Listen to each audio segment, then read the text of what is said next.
In the early 1600s, Amsterdam was the wealthiest, most hyper-competitive trading hub on Earth.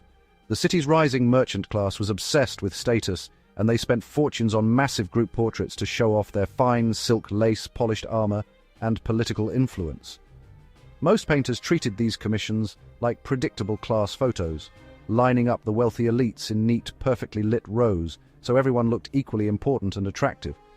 But a brilliant, arrogant young painter decided this format was completely fake. He began using a dramatic, heavy technique where figures emerged from deep, pitch-black shadows into single, piercing beams of light.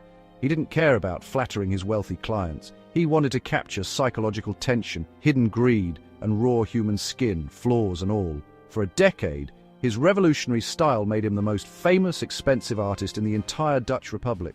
He lived like a king, buying a massive multi-story mansion in Amsterdam's most expensive district and filling it with an obsessive collection of rare Renaissance paintings, Roman busts, and exotic weapons.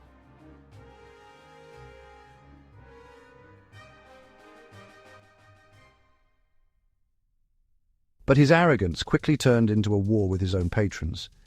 In 1642, a wealthy civic guard militia paid him a massive fee to paint a traditional group portrait.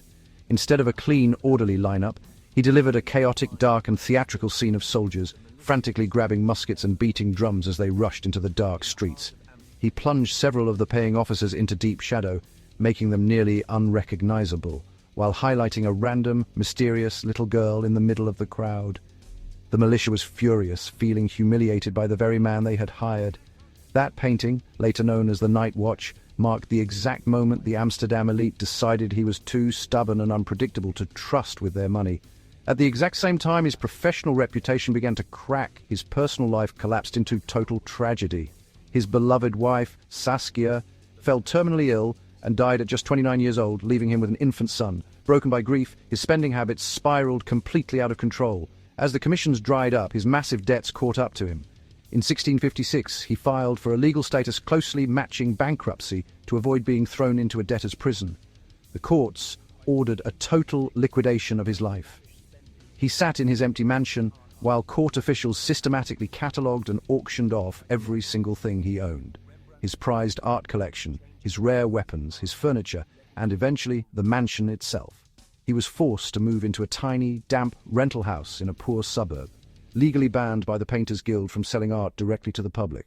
To bypass the legal ban and keep from starving, his teenage son and his new companion had to officially hire him as a mere employee in their own makeshift art shop.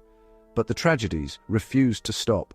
A brutal plague swept through Amsterdam, killing his companion first, and then, just a few years later, swallowing his 27-year-old son. He was left entirely alone, a broke old man living in the slums, surviving on a tiny pension. Yet throughout his entire ruin, he never stopped looking at himself.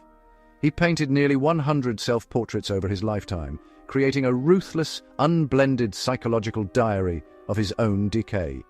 In his youth, he painted himself wearing rich velvet and gold chains. By the end, he painted his own face with sagging skin, deep wrinkles and bloodshot eyes, staring directly into the canvas without a single ounce of vanity or self-pity. When he died in 1669, he was so deeply buried in poverty that he was buried in an unmarked, rented pauper's grave, and his bones were eventually dug up and destroyed according to city custom.